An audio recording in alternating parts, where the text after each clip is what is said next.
ఓం శ్రీ శివాయ గురువే నమః. శ్రీ మహాగణాధిపతయ నమః.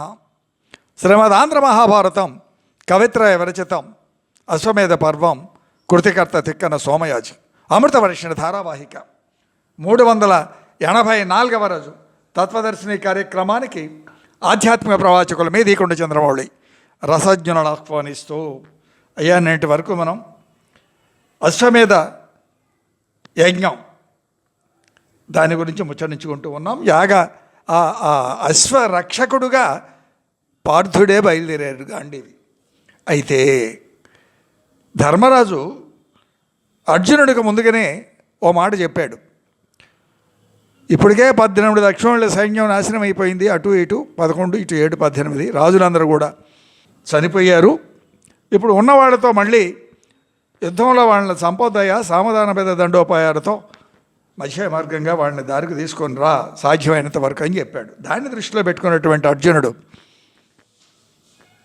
సింధు దేశం చేరినటువంటి యాగాశ్వం ఆ భారత యుద్ధములచే పాండవులచే సింధు వీరులు అనేకులు నేల రారారు. ఆ వైరాన్ని వీళ్ళు దృఢంగా మనసులో ఉంచుకొని వాళ్ళంతా ఏకమై అర్జునుడిపై దండెత్తి ఆయన చేతిలోని గాంధీవాన్ని నేల పడేలాగా భయంకరంగా పోరాడారు. ఆ విధంగా అర్జునుడు బడలికతో వాలిపోయాడు. గాంధీవం చేజారింది. దేవతలు మహర్షులు అర్జునుడికి రక్ష పలకగా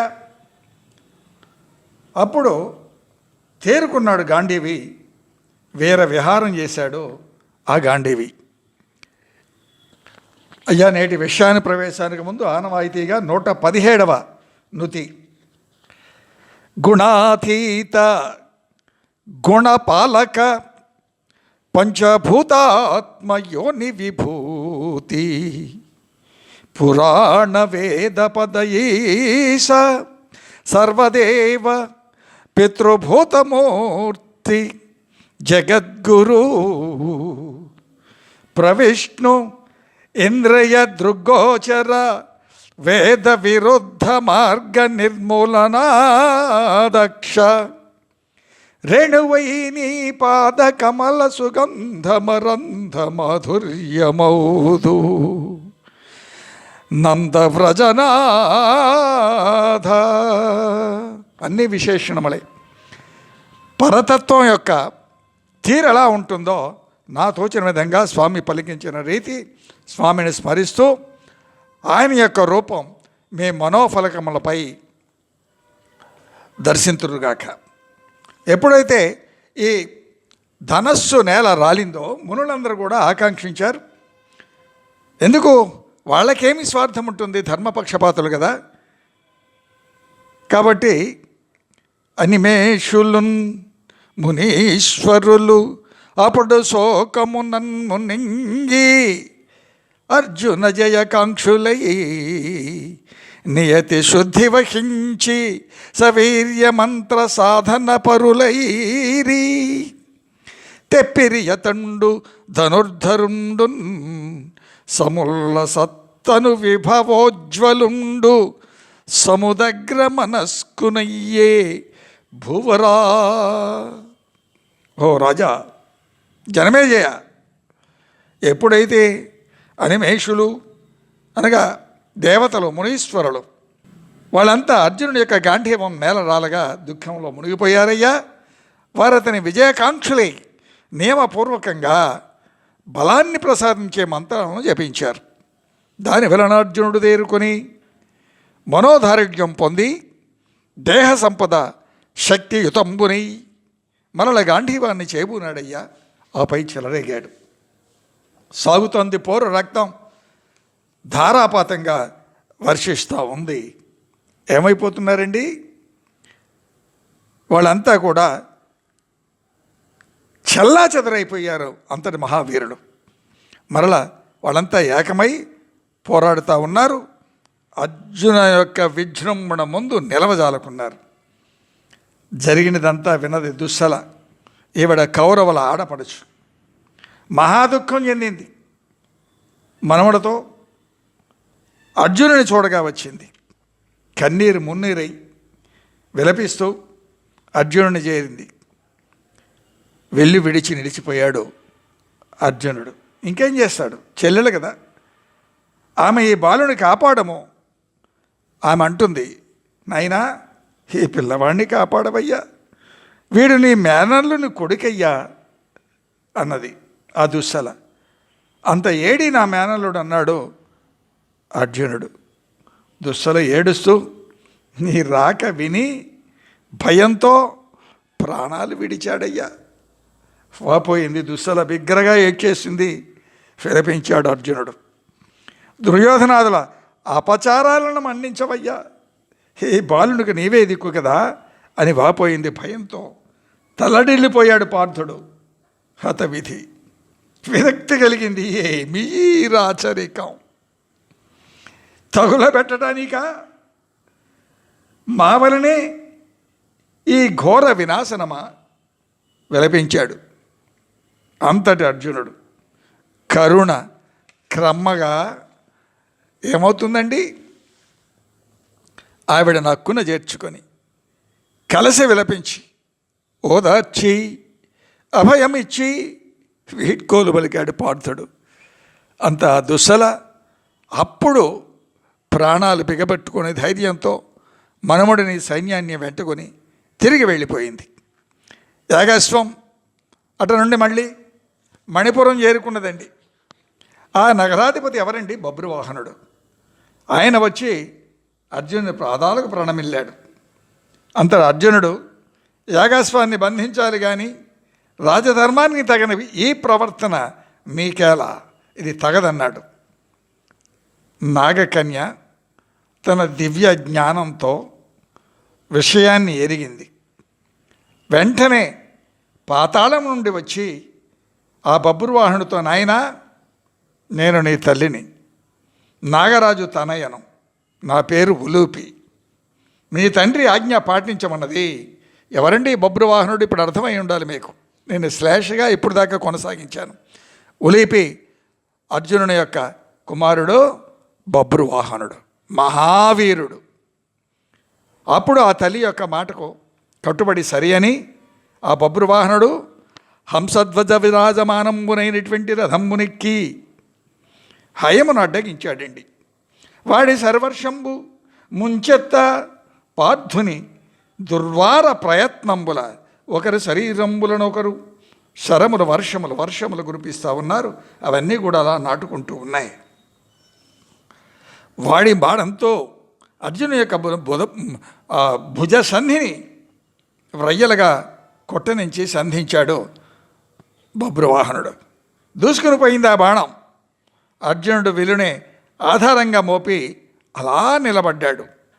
ఏం జరిగిందండి? బాణం వెళ్ళిపోయింది భుజంలో నుంచి. వరిగి నేల వాలాలి, కానీ ఆ దెబ్బను తట్టుకొని అదే గాంధీవాన్ని పూనికగా పూని అలా నిలబడిపోయాడు అర్జునుడు. శరీరం వశం తప్పిందండి. కొంతసేపటికి తెలివి వచ్చింది. కుమారుని యుద్ధ కౌశలాన్ని మెచ్చుకున్నాడు. ఆపై బభ్రువాహనుడు శరీరం బాణాలతో నింపాడు. అంత బభ్రువాహనుడు వజ్రాయుధాగ్ని జ్వాలల వంటి కాంతులీనే బాణాన్ని సూటిగా అర్జునుని యొక్క హృదయంలో నాటగా హరిహరి అది కాస్త అర్జున హృదయాన్ని తాకి దూసుకొని వెళ్ళిపోయిందయ్యా అవతలకి యువతలకి. నేల కూలారు ఇరువురు. ఒకరి బాణాల వలన ఒకరు నేల రాలగా తన భర్త తన సుతుడు నేల రాలారని విన్నటువంటి ఆ చిత్రాంగద తల్లడిల్లి ఉలూపి రాగానే వచ్చింది. ఉలూపి కూడా అంతలోనే వచ్చేసింది. ఆవిడను గాంచినటువంటి చిత్రాంగద ఇదంతా నీ వలనే కదా అని నిందించింది. భర్తను బ్రతికించమని నిలదీసింది. అంతా ఉలూపి నే ప్రాయోపవేశం చేస్తానన్నది నువ్వు బ్రతికించకపోతే చిత్రాంగద. రోధించాడు బభ్రువాహనుడు. అంతలో యాగాశ్వాన్ని అనుసరించి వస్తున్నటువంటి యాజ్ఞావల్క శిష్యుడు, బ్రాహ్మణులు వాళ్ళంతా కూడా రానే వచ్చారు. వారికి జరిగిన సంఘటన అంతా వివరించగా తండ్రి కపాలంలో 12 సంవత్సరంలో భిక్షాన్నం భుజించుటే ప్రాయచిత్తం, వేరు మార్గం లేదన్నారు ఆ బభ్రువాహనుడితో ఆ వేద పండితులు, ఆ బ్రాహ్మలు. ఇది తండ్రిని సంహరించినటువంటి పాప ప్రక్షాళనకు 12 మాసముల కపాలములో భిక్ష యోగమయంగా జరిగిందయ్యా అంతా. 1,00,000 మంది బ్రాహ్మణులు భుజించగా లభించే ఫలం ఆ భిక్ష వల్ల లభిస్తుందన్నారు. అంతటి ఉలూపిని గాంచినటువంటి బభ్రువాహనుడు, నీవు ఆజ్ఞాపించగానే కదా నేను ఇదంతా చేశాను, ఆనంద పారవస్యం పొందుమన్నాడు బభ్రువాహనుడు హృదయ విదారకంగా. ఆపై అందరూ వినగా, ప్రాయోపవేశమైన కర్తవ్యం, వీరవధ మహాపాపం, రాజువధ ఘోరాతి ఘోరమైనటువంటి పాపం, ధార్మిక వధ మహత్తర పాపం, జనక వధ మితి లేని పాపం. కలియుగంలో ఈ జ్ఞానం కొరవడిందండి. వినండి భారతం అంటానికి మూల కారణాలు రసవత్తమైనటువంటి ఘట్టాలండి. ఇవన్నీ కూడా ధర్మవంతమైనటువంటి ఘట్టములు, ఎక్కడా దొరకవు. ఇందున్నదే ఎందైనా ఉన్నది, ఇందు లేనిది మరి అచట లేదు. ఇది పంచమ వేదం, కల్లబొల్లి కబుర్లు కావు. హైందవ సనాతన ధర్మ నిర్మూలనకు కంకణం కట్టుకున్న కుహనా మేధావులు. వాళ్ళకి బుద్ధి చెప్పాలి కదా, వాళ్ళ సంగతి దేవుడెరుగు. ముందు మనం నిలబడాలి కదా, మనకు తెలవాలి కదా. నీ సంస్కృతి, నీ సాంప్రదాయం, నీ విద్య, నీ విధానం, నీ జీవనం, నీ ఆచరణ, నీ తత్వం వెరసి నీ కాపురం, నీ పిల్లలు, నీ ఇల్లు, నీ వాకిలి ఎలా నిలబడుతుంది? దీన్ని నిలబెట్టుకుంటే నిలబడుతుంది, లేకపోతే కూలిపోతుంది. ఎలా నిలబడుతుంది? ఈ జ్ఞానం ఎవరు చెప్పాలి? 18 పర్వాలు మనం చదవము, చదివిన వాళ్ళు చెప్తే వినము, అభిజాత్యాలు అడ్డు, అందరూ నాయకులే. నేను ఏ ఒక్కడిని దృష్టిలో పెట్టుకొని చెప్పట్లే, తనకు తను నాయకుడు. ఇక సంఘ నాయకుల గురించి చెప్పడానికి ఎవరు ఎలాంటి వాళ్ళో వాళ్ళకి అసలు తెలిస్తే కదా, వాళ్ళు వింటే కదా, వాళ్ళకి అవసరం ఉంటే కదా, వాళ్ళు గమనిస్తే కదా. నా గురించి చెప్పట్లేదు, ఆ స్థితికి నేను దిగజారలేదు. ఇది ఒక ఆవేదన, ఇది ఒక నివేదన. ఆలోచించాలి సీతారాం. అయితే ఉలూపి సంజీవని మణిని స్మరించింది, అది ఆవిడ యొక్క స్థైర్యం. అంటే కార్యకారణములను ఎరిగినటువంటి ప్రవర్తన ఇతరులకు అర్థం కాదు. ఆ బీజం అలాగనే ఉంటుంది. మామిడి పండే, కుంకుడి గింజ, దేని వైభవం దాందే. తెలిసి తెలవని వాగుడు వాగుతూనే ఉంటారు. తెలిసినటువంటి వాళ్ళు సమాధానం చెప్పగలగాలి. అసలు ఉంటే కదా, తెలివి ఉంటే, తెలిస్తే అప్పుడు ఏదైనా మాట్లాడతాం. మనం చదవము, మనం వినము, మనకెవరు చెప్పరు. ఇక్కడ ఉలూపి సంజీవిని మణిని స్మరించింది. స్మరణ మాత్రంచే ఆవిడ అరచేత నిలిచే ఆ మణి ఎంత సాధన చేసి ఉండాలి ఆ మంత్రోపాసన. ఆలోచించాలి సీతారాం. విజయుండు చచ్చునే వేదులారా, ఆ పదం చూడండి, అతనే విజయుడు. అపజయం లేనటువంటి వాడికి ఎలా మరణిస్తాడయ్యా? కవి యొక్క చాతుర్యం, ఆ భావన చమత్కృతి, ఆ పద విన్యాసం, ఆ పద ప్రయోగం ఆలోచించాలి సీతారాం. విజయుండు జచ్చుని వేదులారా, ఇంద్రుని చేతనైనా తనకి నొక్క ప్రియము సేయంగగోరి, ఈతనికి ఒక ప్రియము శ్రేయంగగోరి, నీ కొలది ఆరయు బుద్ధిని తండు రణము నర్పదలంచిన, ఇవ్వేరు తలంపు సిద్ధింపంగ చేయుటకును ఇంత చేయవలసి నాకు, కావున మోహనంబగు మాయా ప్రయోగంబు నడిపితి ఉజ్వలాత్మ. నరుడు నారాయణుండు మహత్తరము సువ్వే, ఇతని తేజమెవ్వరికి నెట్లు దాని నార్పవచ్చు. మీ వగపెల్ల తీర్పనిపుడు యుద్ధితుండగు నీ కౌరవోత్తముండు. విజయుండు జచ్చునే. విజయుడు ఇతను సరిపోతాడా? నాకు తెలవదా? ఆ మణిని బభ్రువాహనునికి ఇచ్చిందండి. అర్జును యొక్క హృదయస్థానమును పెట్టమనగా అలాగే ఆచరించాడో ఆ బభ్రువాహనుడు. అర్జునుడు వెంటనే లేచి కూర్చున్నాడండి. సంతోషించారంతా కూడా. అర్జునుడు కోరగా వృత్తాంతమంతా వివరించాడో బభ్రువాహనుడు. ఏం జరిగింది? పడిపోయిన నేను మరల ఎలా లేచానన్నాడు. ఆ జరిగిందంతా చెప్తా ఉన్నాడు.